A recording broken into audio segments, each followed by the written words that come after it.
N'approchez pas des ruines de Lavaux après la nuit. On dit que la pierre y retient les serments impurs et que ceux qui tendent l'oreille répètent sans le vouloir des vœux qui condamnent des lignées entières. Avant d'ouvrir cette chronique, abonnez-vous, activez la cloche et dites en commentaire de quelle ville vous nous écoutez. Ici, nous déterrons les vérités que la noblesse préférait brûler. Au nord de la Saintonge, à une demi-journée de Saintes, s'accrochent aux ronces les vestiges du château de Lavaux. Sur une dalle fendue, on distingue encore une date grattée au couteau, 1669. Au-dessous, deux initiales, E et I. Ce n'est pas une épitaphe, c'est un avertissement. Car le nom de Lavaux ne se prononce plus à haute voix. Les anciens se signent encore en murmurant Isabeau et Étienne, nés d'une lignée épuisée par les dettes, les intrigues, polis par les salons, puis jetés dans les marécages de la politique du roi. Alors pour sauver la tour et le nom, ils choisirent le silence et la nuit. Le silence fut l'instrument du crime. Dans la salle des épousés, Isabeau ferma les persiennes. Étienne tira la tenture. La lueur se tordit contre le brocart et les miroirs envoyèrent un reflet trop proche pour être innocent. Deux profils jumeaux, même pli aux lèvres, même ambition. Pourquoi ? Pour Lavaux, dirent-ils. Les alliances promises s'étaient évaporées avec les dots. La faveur des ministres n'était plus qu'une politesse froide. Il restait l'orgueil et la peur. Le reste vint bientôt. L'aumônier, barbe d'encre, prétendit ne rien voir et baissa les yeux sur son bréviaire. Le médecin, maître Ravel, parla de consanguinité d'une voix douce comme un galet, évoqua des enfants aux mains en boutons et aux genoux contrariés. Étienne répondit par un sourire sec. « Nous donnerons des héritiers plus solides que les peureux des bureaux. » Alors le château apprit à respirer sans bruit. Les pas se faisaient laine, les portes avalaient leurs gonds, et l'hiver 1668 posa sur Lavaux une neige sale que le soleil ne parvint jamais à dissoudre. Cet hiver-là, Isabeau sentit sous sa paume une double pulsation. Les cloches sonnèrent une fois, présage, erreur ou aveu, puis se turent. On fit venir de La Rochelle deux sages-femmes discrètes, habituées aux naissances que l'on ne raconte pas. On commanda à un menuisier un berceau, double, avec traverse centrale pour soutenir les vertèbres. Dans les cuisines, personne n'osait prononcer le mot « jumeaux ». Au printemps, l'orage coupa la vallée en deux. La salle des épousés résonna d'un cri qui n'était pas un cri d'enfant. Les sages-femmes reculèrent d'un même geste. L'une laissa choir son aiguille et le tintement sur le parquet sonna comme une aumône jetée à un autel. On dit que l'aumônier voulut couvrir le berceau d'un linge, mais que les nouveau-nés tournèrent la tête vers lui à la même seconde, avec une précision impossible. On dit que maître Ravel, si célèbre pour ses mains froides, dut s'asseoir. On dit beaucoup de choses. Voici ce qui demeure. Deux enfants respirèrent. Ils virent trop et comprirent dès la première bouffée d'air que la chambre entière mentait. Le garçon tenait sa nuque comme un rameau tordu. La fille avait des mains splendides, mais des bras trop courts, et leur cage thoracique semblait cousue de travers. Pourtant, le regard frappait comme des marteaux. Quand la flamme vacilla, ils la suivirent d'un seul mouvement, le même mouvement que feront plus tard les corneilles sur la tour. Dans les registres de la paroisse, on ne trouve pas de baptême. Dans les comptes domestiques, on lit pourtant l'achat de 2 couvertures grises pour la chambre du haut. Au pied de l'escalier en colimaçon, un clou grava une phrase que la mousse efface « Qu'ils n'apprennent jamais nos noms ». Depuis, la vallée garde mémoire. Les chiens refusent encore de poser leurs pattes sur le pont de pierre. À la tombée du jour, 2 ombres petites et torses glissent parfois l'une derrière l'autre avec la régularité d'un balancier. Restez jusqu'au bout. Ce que les parents firent pour sauver le nom et ce que les enfants firent pour sauver leur monde a laissé une trace si nette que les générations suivantes ont cru voir dans chaque corneille une signature. Premier secret, doux et fatal, les jumeaux de Lavaux naquirent difformes, oui, mais leur intelligence, polie par la douleur, avait le tranchant d'un couteau neuf, et un couteau qui apprend à penser commence tôt ou tard à choisir sa cible. Le royaume, en 1669, semblait s'emplir de fêtes et de sermons, mais à l'ombre des vitraux, une vérité plus dure rongeait la noblesse.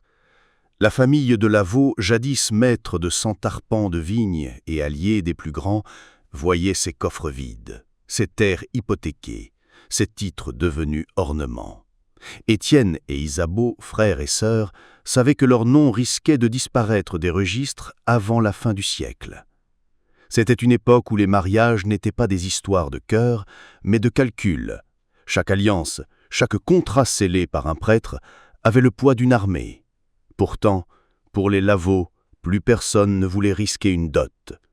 La rumeur courait que la famille portait en elle une maladie, un fil de sang tordu qui resserrait son nœud génération après génération. Les Lavaux avaient toujours cru en la pureté. Les ancêtres déjà mariaient cousin à cousine, et lorsque le roi envoyait des émissaires pour négocier des unions plus lointaines, on trouvait toujours prétexte pour refuser. « Nous gardons nos terres pour nous, nous gardons nos chairs pour nous », disait leur grand-père, une phrase que l'on répétait comme un adage familial. Mais cette fidélité au sang avait un prix. Les enfants naissaient fragiles. Certains ne parlaient jamais, d'autres mouraient avant même leur baptême. L'Église murmurait que Dieu les éprouvait. Les médecins disaient que c'était la nature qui se lassait. Étienne, jeune encore, avait tenté d'obtenir une alliance avec une maison bordelaise. On l'écouta poliment, on servit le vin, mais lorsque son nom fut prononcé, les visages se fermèrent. Isabeau, elle, avait reçu un prétendant du Limousin, mais il se rétracta à la veille des noces, en apprenant que 2 oncles de Lavaux étaient morts sans descendance, tous 2 avant 30 ans. Alors, au lieu de céder à la ruine, ils firent ce que d'autres ne pouvaient imaginer. Ils s'épousèrent en secret, loin des yeux, dans la chapelle du domaine, avec un prêtre acheté au silence par l'or et la peur. Ce n'était pas de l'amour au sens tendre, mais d'ambition glacée. Dans le murmure des cierges, ils jurèrent de ne jamais laisser mourir le nom de Lavaux, fût-ce au prix de leur chair. Les saisons passèrent. Isabeau se retira dans ses appartements, et bientôt son ventre trahit le serment. Les sages femmes venues du Poitou firent semblant de ne rien savoir. On leur dit que le père était un noble éloigné, un mensonge fragile comme le verre. Mais les murs entendaient. Dans les cuisines, les servantes se penchaient pour échanger des signes de croix. Dans les écuries, les palefreniers évitaient de prononcer les prénoms, de peur d'attirer le malheur. Le château entier semblait retenir son souffle. Le médecin, maître Valcourt, un homme sec aux doigts tachés d'encre, nota dans son registre « La lignée de Lavaux se referme sur elle-même comme un serpent ». Mais ces pages, il les brûla la nuit même, car écrire la vérité, c'était signer son arrêt de mort. Devant Étienne, il ne parla que de bénédiction, de vigueur, de promesses de 2 héritiers à venir. Mais ses yeux, à chaque fois qu'il croisait ceux d'Isabeau, semblaient peser le poids d'une catastrophe. Et puis vinrent les signes. La grossesse d'Isabeau ne ressemblait à aucune autre. Ses veines ressortaient sur ses tempes comme des racines. Ses rêves étaient peuplés de voix d'enfants qu'elle n'avait encore vues. On raconte qu'à la fin de l'hiver, alors que la neige couvrait encore les collines, elle se leva au milieu de la nuit, traversa pieds nus la grande salle et s'agenouilla devant la cheminée éteinte. Étienne la trouva là, les yeux ouverts mais aveugles, répétant les mêmes mots. « Ils sont 2, mais ils ne sont qu'1 ». Dans la vallée, la rumeur devint certitude. Les Lavaux avaient osé défier l'ordre du monde. Et ce qui allait naître ne serait pas une bénédiction, mais une facture. Les paysans évitaient le domaine, déposant parfois des croix de bois au pied du chemin. Le vent, quand il soufflait contre les tours, portait des chuchotements que même les chiens refusaient d'entendre. Dans la pierre froide de la chapelle, là où les cierges fumaient plus qu'ils n'éclairaient, le serment fut scellé. Étienne et Isabeau de Lavaux, frères et sœurs de même sang, s'agenouillèrent devant un autel qui n'avait plus vu de messe depuis des années. Le prêtre, un vieil homme ruiné que la famille avait tiré de l'oubli avec une bourse lourde, murmurait les paroles d'un mariage comme on récite une prière d'enterrement. Sa voix tremblait, non de piété, mais de peur. La nuit, derrière les vitraux recouverts de planches, tout semblait complice. Les corbeaux, perchés sur les créneaux, se taisaient. La pluie tombait d'en fils minces, comme pour laver un péché trop lourd pour l'air. Lorsque le dernier « Amen » fut prononcé, Isabeau ne leva pas les yeux. Étienne, lui, posa sa main sur son épaule, ferme, comme on scelle un pacte. Ce n'était pas un geste tendre, mais une signature dans la chair. Le lendemain, au grand jour, la vie reprit comme si de rien n'était. Aux yeux des domestiques, Étienne restait le maître du domaine, et Isabeau, la demoiselle recluse. Mais dans les couloirs, les bruits couraient. Les servantes chuchotaient en froissant le linge. Pourquoi ne reçoit-elle plus personne ? Les palefreniers se jetaient des regards lourds lorsqu'ils entendaient les pas nocturnes résonner trop près des appartements interdits. Ce fut d'abord de petites choses qui nourrirent les rumeurs. Le médecin convoqué 2 fois en une semaine, sous prétexte de migraine. Les cierges qui brûlaient toute la nuit dans la chapelle, alors que personne ne priait. Les lettres d'alliance que l'on n'envoyait plus. Puis vint la nouvelle la plus impossible à dissimuler. Le ventre d'Isabeau qui s'arrondissait. Officiellement, on parla d'un mariage secret avec un lointain cousin du Dauphiné, mais personne n'avait jamais vu l'époux. Les paysans se signèrent, persuadés que la maison de Lavaux avait pactisé avec le démon. Certains déposèrent des bouquets d'herbes à l'entrée du domaine pour éloigner le mal. D'autres évitaient le chemin qui menait au château, préférant marcher 1 heure de plus dans les bois. Étienne, lui, marchait désormais avec une fierté dure, comme si chaque regard soupçonneux prouvait sa victoire. « Ils nous craignent, donc nous vivons encore », disait-il à sa sœur. Mais Isabeau, enfermée dans ses appartements, sentait chaque jour un poids croître en elle, bien au-delà de la simple grossesse. Ses rêves s'emplissaient d'images d'enfants difformes aux yeux brûlants, qui récitaient à l'unisson des prières qu'elle n'avait jamais apprises. Au matin, elle se réveillait avec le goût du fer dans la bouche. Une nuit, tandis que le vent s'engouffrait sous les portes, elle se leva, pâle et nue, pour écrire sur le mur au-dessus de son lit. « Ce qui naîtra ne sera pas à nous, mais contre nous. » Les servantes effacèrent la phrase au matin, terrifiées, mais elles la retrouvèrent inscrite à nouveau, quelques jours plus tard, tracée cette fois avec du sang séché au bout de ses doigts.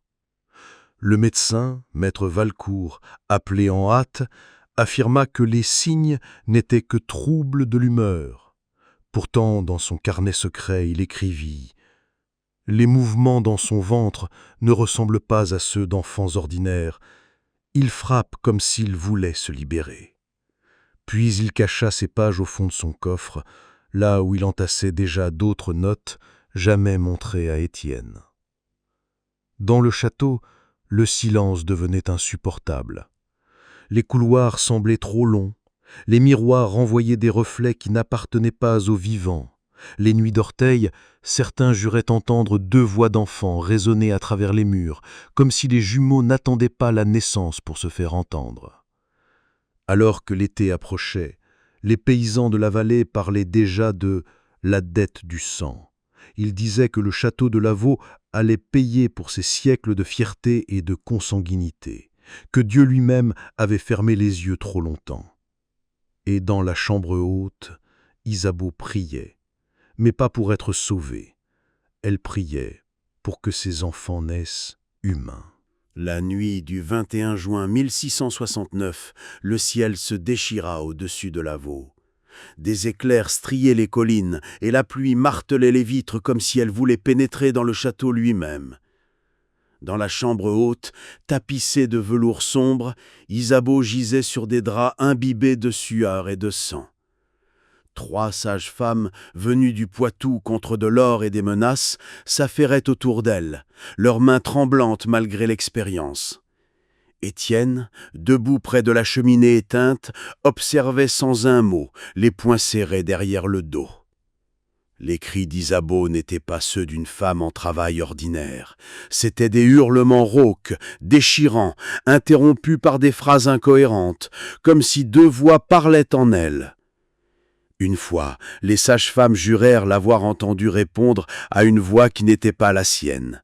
« Nous arrivons, nous arrivons !» Puis un silence épouvantable retomba, rompu seulement par les grondements du tonnerre. Le premier enfant vint au monde dans un cri étranglé. Le corps était petit, tordu, la cage thoracique bosselée comme un coffre mal fermé. Mais les yeux s'ouvrirent aussitôt, grands, clairs, brûlants d'une lucidité insoutenable. Il ne pleura pas. Il regarda directement Étienne, comme pour le reconnaître. Étienne eut un mouvement de recul imperceptible, mais il se força à rester droit. Quelques minutes plus tard, le deuxième naquit. Une fille, au visage presque beau si l'on oubliait les bras trop courts et les doigts soudés par endroits. Elle non plus ne pleura pas. Ses paupières battirent une seule fois, et elle tourna la tête vers son frère, comme si elle savait déjà qu'ils étaient deux moitiés d'une même énigme. Les sages-femmes, livides, se signèrent en silence. « Vivent-ils » demanda Étienne d'une voix glaciale. « Oui, monsieur » balbutièrent l'une d'elles. « Alors, ils sont les héritiers de Lavaux » répondit-il. Isabeau, haletante, leva les yeux vers ses enfants. Elle ne cria plus, ne pleura plus. Un sourire étrange passa sur son visage, presque de fierté, presque de terreur. « Ils sont parfaits !» murmura-t-elle d'une voix cassée. Puis elle perdit conscience. Les sages-femmes voulurent couvrir les enfants d'un linge, comme pour cacher leur difformité. Mais Étienne les en empêcha d'un geste brusque. « Non, qu'on les voie tels qu'ils sont !» Pourtant, dès le lendemain, il ordonna que l'on garde les nourrissons à l'écart du reste de la maison. Une chambre fut close au dernier étage de la tour nord, et seuls 2 domestiques triés sur le volet avaient l'autorisation d'y entrer. Dans le village, les rumeurs se répandirent à la vitesse du vent. On racontait que des jumeaux démoniaques étaient nés, qu'ils avaient mordu la main d'une sage-femme avant même d'avoir des dents, qu'ils parlaient déjà dans un langage incompréhensible. Certains affirmaient avoir vu une lueur étrange traverser les fenêtres de la tour nord, comme si un feu intérieur brûlait derrière les vitres closes. La vérité était pire encore, car si leur corps semblait prisonnier de la faute de leurs parents, leur esprit, eux, se développait avec une rapidité effrayante. À 3 mois, ils suivaient chaque mouvement dans la chambre avec une attention d'adulte. À 6 mois, leurs gestes, maladroits mais obstinés, semblaient répondre à une volonté plus grande que leur petite taille. Les domestiques qui s'occupaient d'eux refusaient de rester seuls trop longtemps. Ils juraient que des enfants les fixaient avec des yeux qui voyaient plus qu'ils ne devraient. Étienne notait tout dans un registre secret, chaque signe, chaque réaction, chaque progrès. Il voulait prouver coûte que coûte que ses héritiers portaient la force des Lavaux, non leur malédiction. Mais chaque page qu'il écrivait ressemblait plus à un rapport paternel qu'à une observation clinique, froide et méthodique. Isabeau, elle, sombrait peu à peu. Ses nuits étaient hantées par les pleurs étoufflés qu'elle croyait entendre à travers les murs.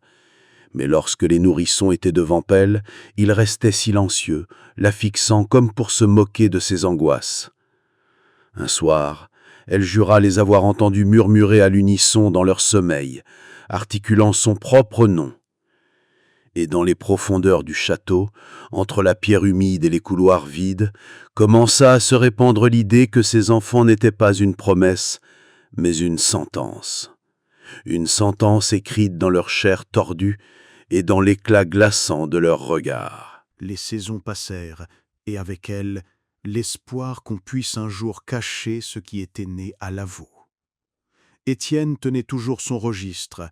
Isabeau priait devant des cierges qui s'éteignaient trop vite, mais rien ne pouvait dissimuler l'évidence. Les jumeaux n'étaient pas comme les autres. À 8 mois, ils ne babillaient pas. Leurs lèvres bougeaient parfois, mais sans son. Pourtant, leurs yeux suivaient chaque geste avec une précision glaçante, comme s'ils comprenaient. Lorsqu'une nourrice déposait une cuillère, ils la fixaient jusqu'à ce qu'elle, mal à l'aise, détourne la tête. À 1 an, ils marchaient à peine. Leur corps tordu les trahissait, mais ils maniaient déjà des objets avec une lenteur calculée. On retrouvait des morceaux de chandelle disposés en cercle, des cailloux alignés sous les draps, des silhouettes gribouillées dans la suie de la cheminée.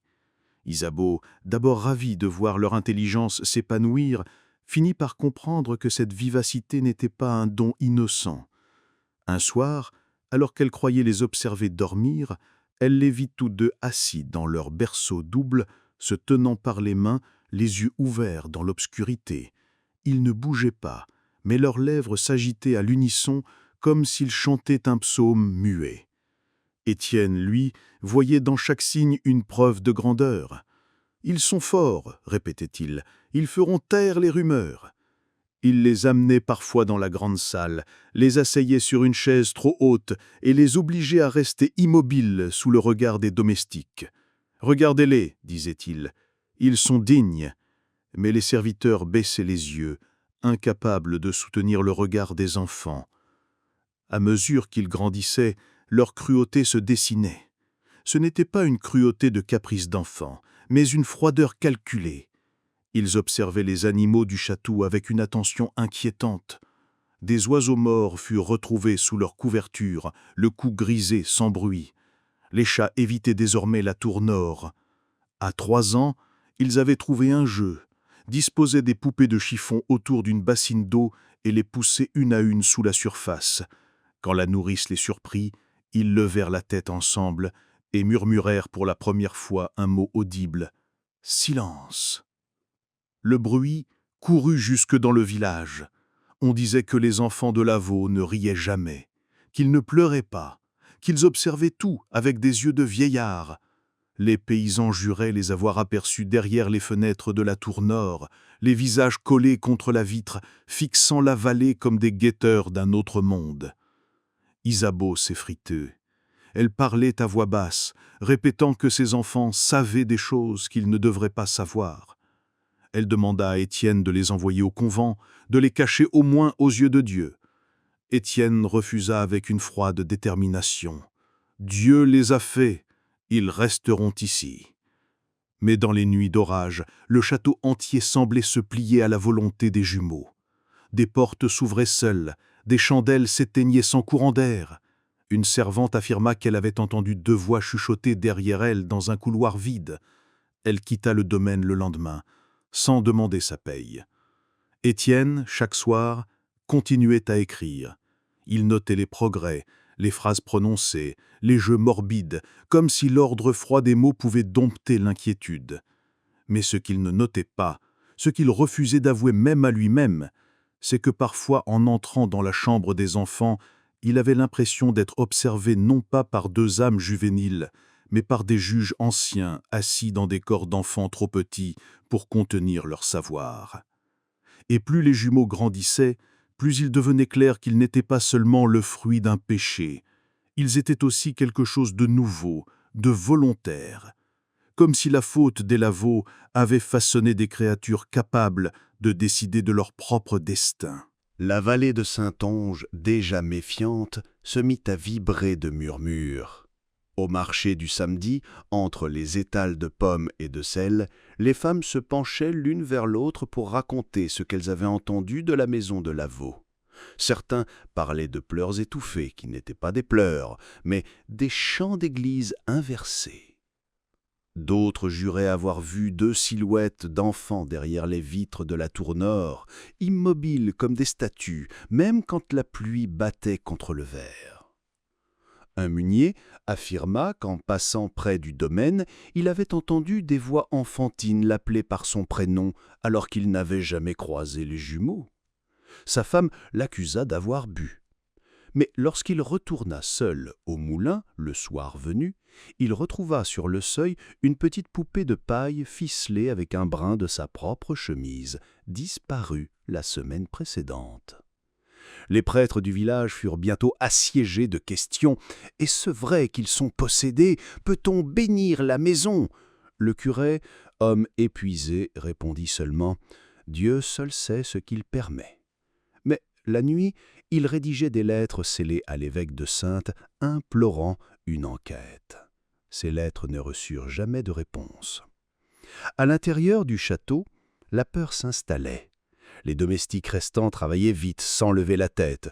Ceux qui entraient dans la chambre des enfants ne restaient jamais seuls.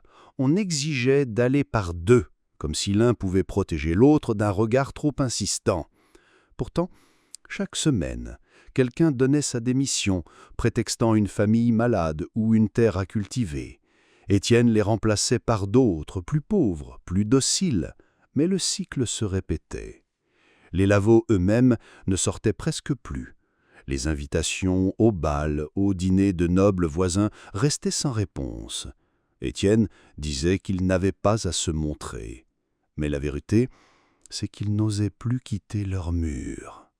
Isabeau passait ses journées à prier dans la chapelle close, où la cire fondue dessinait des visages difformes sur le marbre. Étienne, lui, écrivait toujours, noircissant des pages de notes froides sur le comportement des enfants. À 4 ans, ils ne rient toujours pas. À 4 ans, ils connaissent déjà les chiffres sans qu'on leur ait appris. À 4 ans, ils observent chaque geste comme s'ils anticipaient le suivant.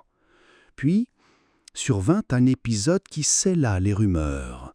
Une servante, nommée Agnès, trouva un matin les 2 enfants assis sur le sol, entourés de souris mortes disposées en cercle parfait. Ils ne bougeaient pas, mais leurs yeux brillaient dans la pénombre. Elle hurla et courut dans la cour. Le bruit se répandit plus vite que le vent. Étienne voulut étouffer l'affaire, mais trop de témoins avaient entendu.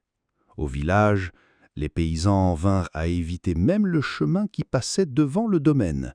Certains déposèrent des croix de bois à l'orée des champs. D'autres racontaient que la rivière voisine, où l'on pêchait d'ordinaire des anguilles grasses, s'était soudain vidée de toute vie. « La malédiction des Lavaux », disait-il.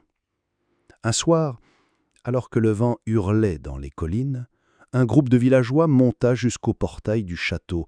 Ils n'osèrent pas entrer, mais ils laissèrent sur le sol une grande croix faite de branches liées par de la corde. Étienne la fit brûler de lendemain devant eux, sans un mot. Les flammes, hautes et sèches, éclairaient ses yeux froids. À partir de ce jour, les Lavaux furent officiellement des parias.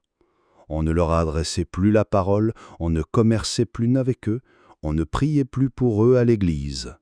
Le nom de Lavaux devint une menace que l'on murmurait aux enfants pour les faire obéir. « Si tu n'es pas sage, les jumeaux viendront te chercher. » Mais au cœur du château, loin des rumeurs, Étienne se répétait encore et encore « Ils sont notre avenir ». Et plus il l'écrivait, plus il semblait vouloir se convaincre lui-même que ce n'était pas déjà trop tard. La tour nord devint le royaume. Là où le soleil ne perçait qu'en minces lames à travers les vitres hautes, les jumeaux de Lavaux transformaient chaque pierre en décor de leur jeu. Mais leurs jeux n'étaient pas ceux d'enfants ordinaires. Ils n'avaient ni poupées ni chevaux de bois. Ils fabriquaient eux-mêmes leurs jouets avec ce qu'ils trouvaient, bouts de cire, plumes arrachées, osselets de volailles subtilisés aux cuisines. Un matin, la nourrice Anne découvrit qu'ils avaient disposé ces restes en une scène macabre. Des silhouettes de cire alignées comme un tribunal, et devant elle, une poupée de chiffon pendue à une corde improvisée. Les 2 enfants, assis côte à côte, les yeux brillants, semblaient attendre qu'on leur donne l'ordre de rendre leur jugement. Lorsque la nourrice s'approcha, la fillette leva un doigt tordu et dit d'une voix claire pour la première fois « Coupable !» À partir de ce jour, ils parlèrent davantage, mais toujours ensemble, comme si une seule pensée coulait dans 2 bouches. Ils inventaient des dialogues qu'aucun adulte n'osait interrompre. Ils faisaient jouer leurs poupées de chiffon à des procès imaginaires, où l'issue était toujours la même, punition, silence, disparition. Les domestiques terrifiés parlaient d'une justice des Lavaux, comme si les enfants rejouaient déjà le rôle de juge et bourreau que leurs parents avaient endossé par le passé. La nuit, leurs chuchotements résonnaient dans les couloirs de pierre. Des serviteurs qui montaient déposer des chandelles racontaient qu'ils les trouvaient assis face à face, se tenant les mains, leurs lèvres bougeant sans émettre de son. Pourtant, les flammes vacillaient comme si une brise glaciale avait traversé la pièce. Une fois, un valet jura avoir entendu son propre nom murmuré dans le noir, avant de voir les deux enfants sourire. Il quitta le château le lendemain. Étienne refusait de voir l'horreur dans leurs jeux. Il les observait longuement, prenant des notes, parfois même encourageant leur mise en scène. Qu'ils apprennent la discipline, qu'ils comprennent le pouvoir. Mais Isabeau, elle, sentait grandir un effroi qu'elle n'osait plus nommer. Elle surprit ses enfants traçant sur les murs des signes qu'ils n'avaient jamais appris, des croix inversées, des figures géométriques parfaites dessinées avec du charbon. Quand elle demanda où ils avaient vu cela, ils répondirent ensemble « On nous l'a montré ». Les animaux du domaine étaient devenus leurs victimes préférées. Des oiseaux sans ailes, des chiens retrouvés la gorge tranchée, des moutons disparus sans trace. Étienne ordonnait d'étouffer les rumeurs, accusant les loups ou les voleurs. Mais les villageois savaient. Une nuit, des paysans armés de fourches vinrent jusqu'aux grilles, criant que les enfants de Lavaux portaient la marque du diable. Étienne sortit seul, les regarda droit dans les yeux et leur dit « Approchez, et je vous montrerai ce qu'est vraiment le diable. » Personne n'osa franchir le portail. Pourtant, dans la vallée, les mères serraient leurs enfants plus fort en chuchotant des prières.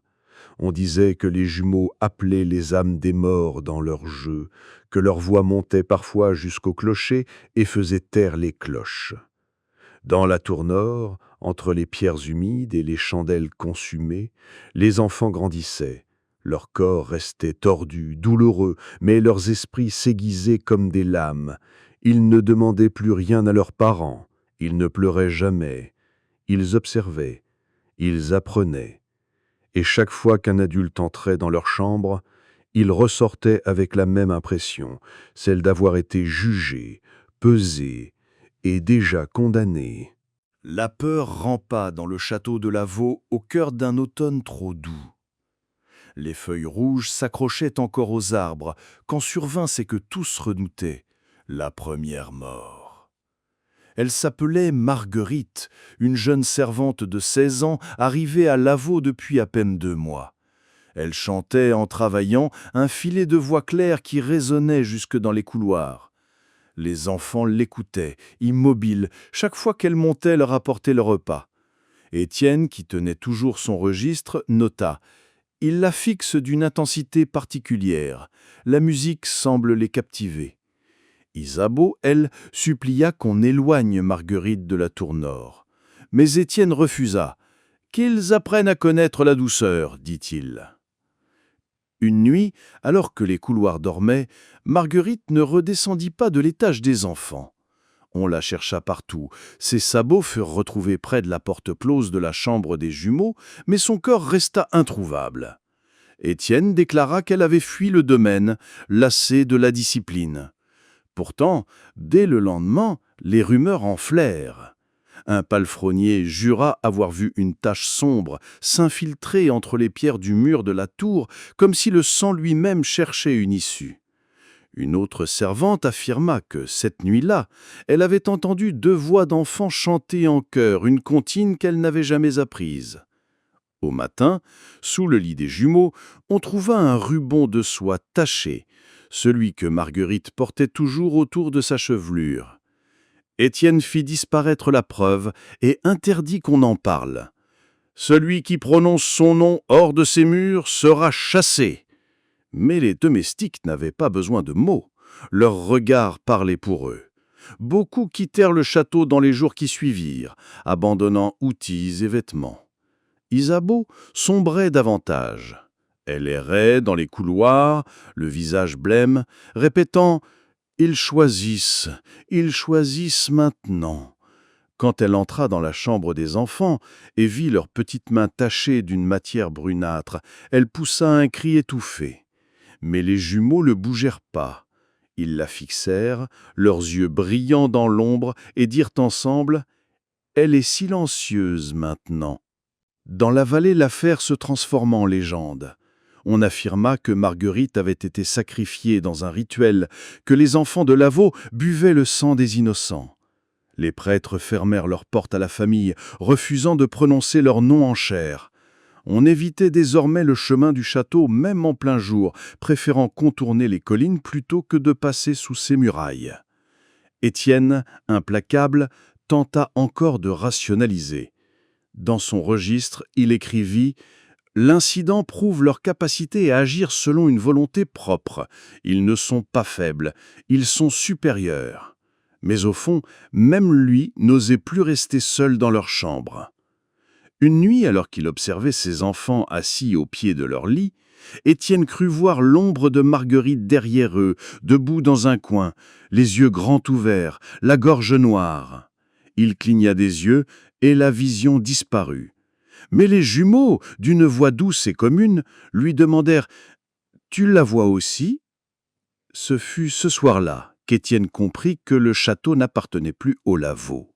Il appartenait à leurs enfants. Et chaque pierre semblait désormais battre au rythme de leur jeu macabre. Les semaines qui suivirent la disparition de Marguerite marquèrent d'un tournant. Étienne et Isabeau n'étaient plus les maîtres du château. Ils en étaient devenus les prisonniers.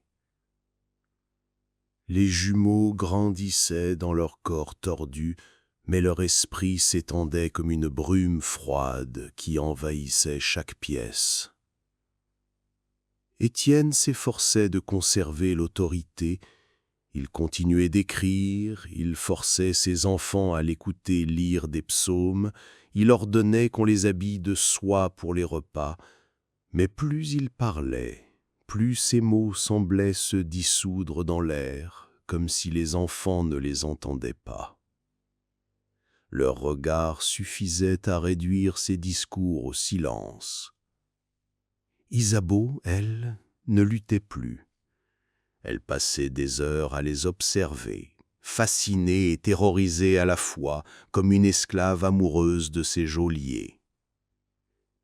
Une nuit, Étienne surprit sa sœur agenouillée au pied du lit des enfants, les mains jointes comme devant une relique. « Isabeau !» cria-t-il, la saisissant par les épaules.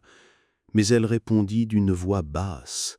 « Ils savent, ils voient, si nous résistons, ils nous détruiront. » Étienne la gifla, mais même ce geste se perdit dans le silence pesant de la chambre.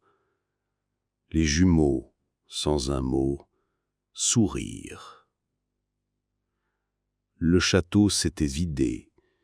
Il ne restait qu'une poignée de serviteurs, plus pauvres que courageux, qui n'osaient plus quitter la cour une fois la nuit tombée. Dans les couloirs, on trouvait des dessins tracés au charbon, cercles, triangles, figures étranges que personne ne reconnaissait. Étienne les effaçait rageusement, mais ils réapparaissaient toujours.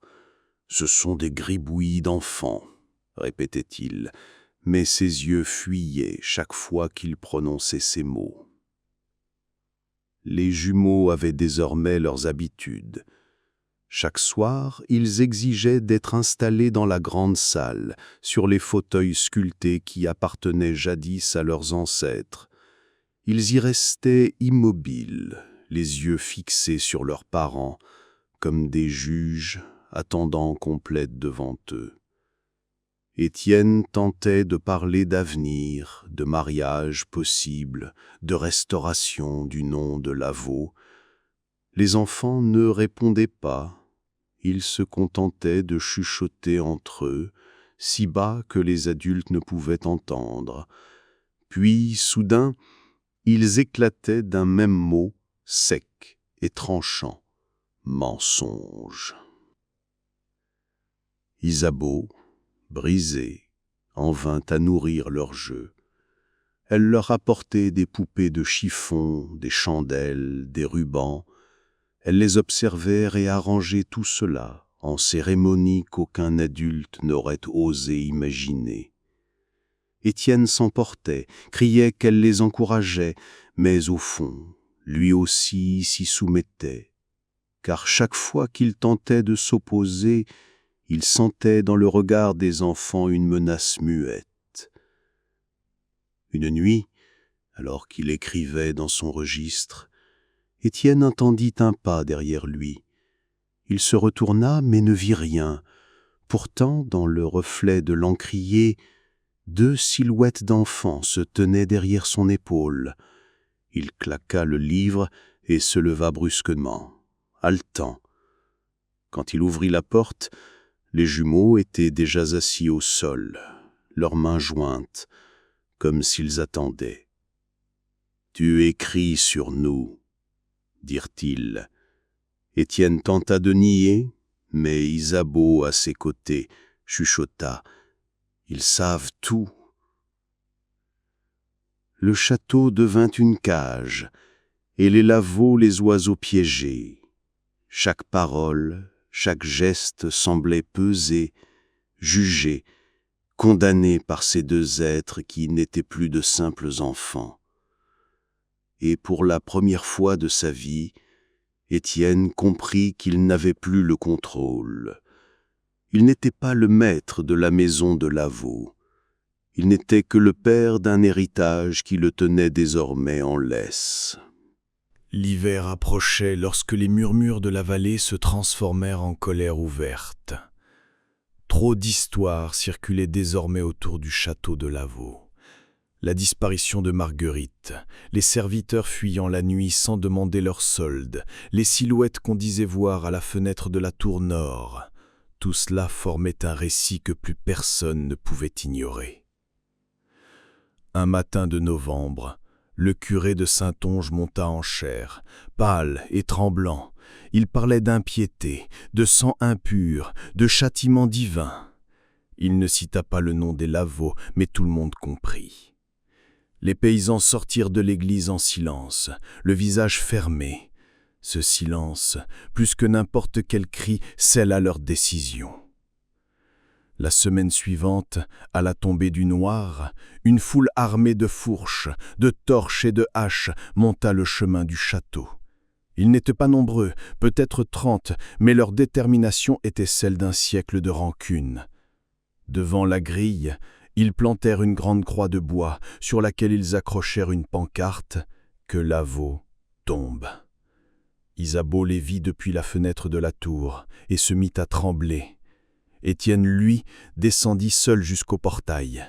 La lumière des torches dessinait son ombre démesurée sur les murs de pierre. « Rentrez chez vous », dit-il d'une voix glaciale. « Ce château est nôtre, et il le restera. » Mais les paysans hurlèrent qu'ils ne craignaient plus ni lui, ni ses enfants. Un caillou fut lancé, puis un autre. Étienne recula, le visage fermé, mais ne céda pas. Alors, derrière lui, une voix d'enfant s'éleva.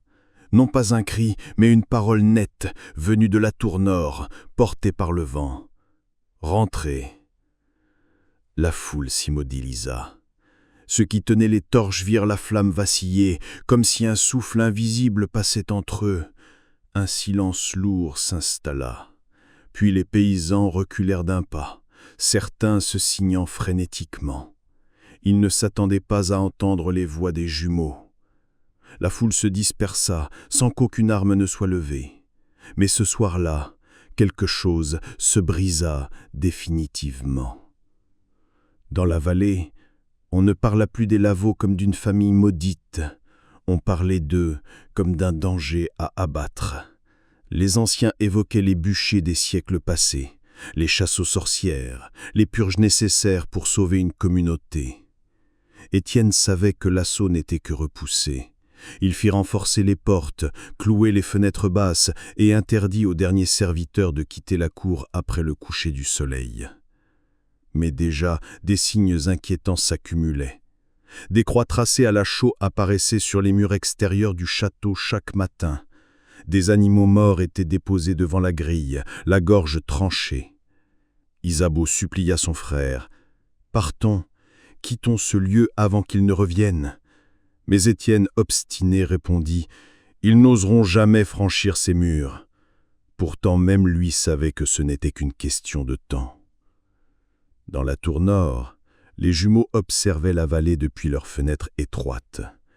Ils ne parlaient pas, mais leurs yeux fixaient l'horizon où les toits du village s'alignaient comme une armée silencieuse. Une nuit, Isabeau les surprit dessinant avec du charbon une scène qu'elle ne comprit pas. Des maisons en feu, des silhouettes qui fuyaient, des croix renversées.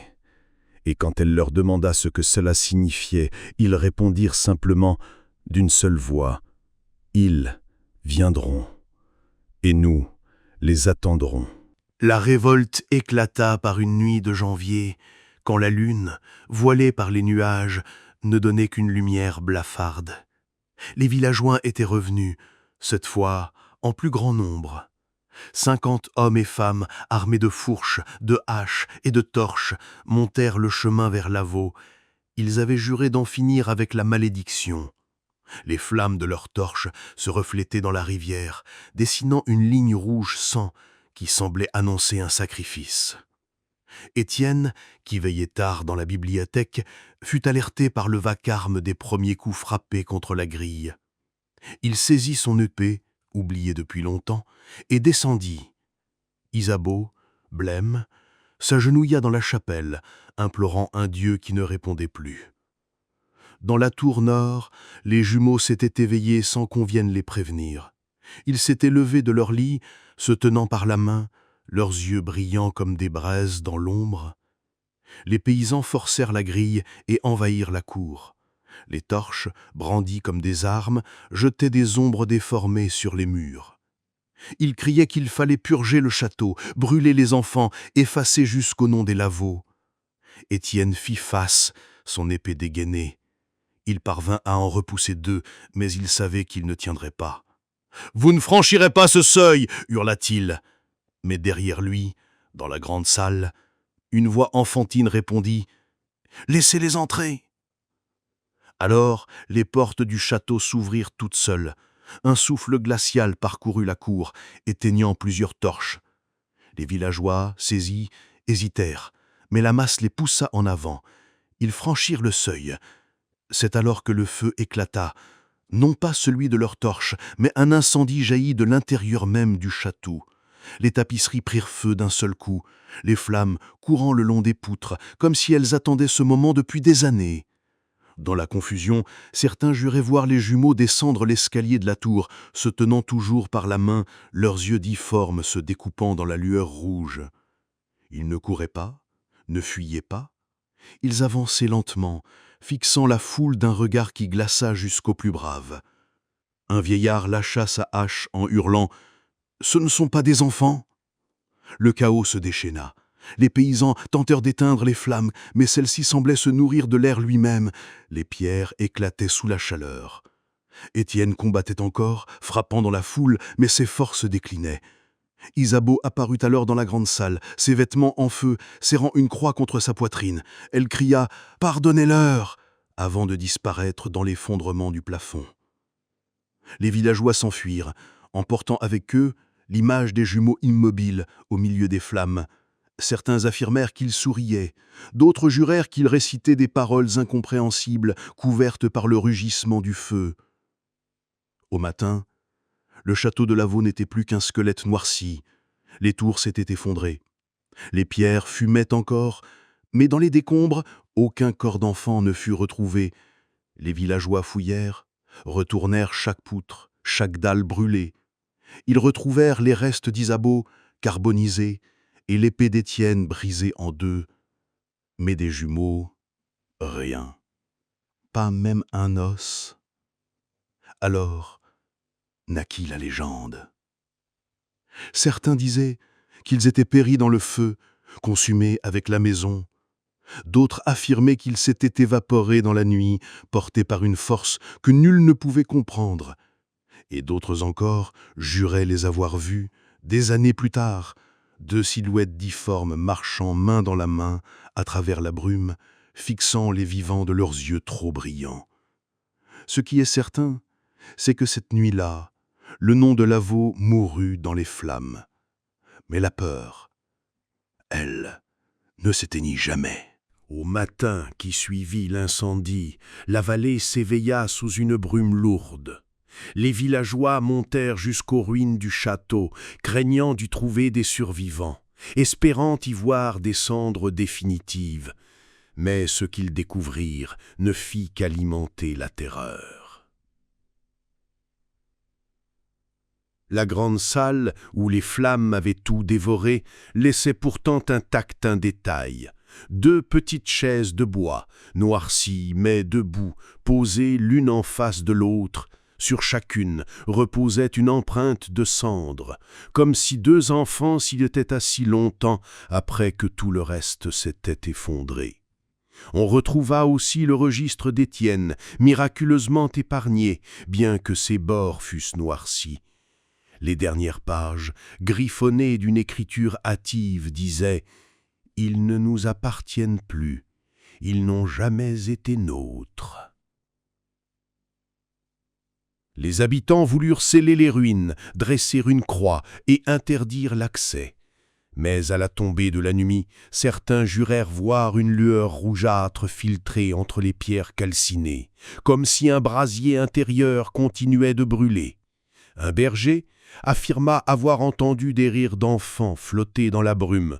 On lui dit qu'il avait rêvé, mais lui ne dormit plus jamais près de Lavaux. Les années passèrent et la légende se renforça. On racontait que les jumeaux erraient encore, qu'ils apparaissaient aux voyageurs perdus, qu'ils demandaient toujours la même chose. « As-tu peur de nous ?» Ceux qui répondaient « oui » disparaissaient, disait-on. Ceux qui répondaient « non » voyaient leurs cheveux blanchir en une seule nuit. Le domaine resta désert, les pierres rongées par le temps, mais nul ne s'y installa. Même les plus pauvres refusaient d'y bâtir une cabane. Les enfants du village jouaient à se défier. Celui qui toucherait la porte effondrée de la tour nord reviendrait maudit. Certains osèrent, et leurs familles jurèrent que leur regard n'était jamais redevenu le même. L'Église fit silence. Aucun prêtre n'accepta d'évoquer les Lavaux dans ses sermons. Le registre d'Étienne disparut mystérieusement des archives où il avait été confié. Les notables locaux interdisaient qu'on mentionne ce nom, comme si l'oubli n'effaçait pas le mal. Il nourrit. Encore aujourd'hui, les rares voyageurs qui longent la vallée affirment sentir un poids invisible lorsqu'ils passent près des ruines. Certains entendent 2 pas d'enfants derrière eux, réguliers, sans jamais voir qui les suit. D'autres trouvent au matin des cercles de cendres dessinés autour de leur campement. Et lorsque le vent souffle dans les collines de Saintonge, il arrive que l'on croit entendre 2 voix d'enfants chanter à l'unisson, étouffées mais claires venues d'un autre temps, des voix qui répètent encore et encore « Nous sommes les héritiers ». Ainsi se termina la lignée de Lavaux, engloutie dans le feu et la honte. Mais son héritage lui survécut, porté par 2 êtres que nul ne put jamais enterrer. Leur nom se perdit, mais leur présence resta. Et la vallée de Saintonge, même après des siècles, porte encore leur ombre. Car certaines unions ne donnent pas naissance à des enfants, elles enfantent des légendes. Et elles ne meurent jamais.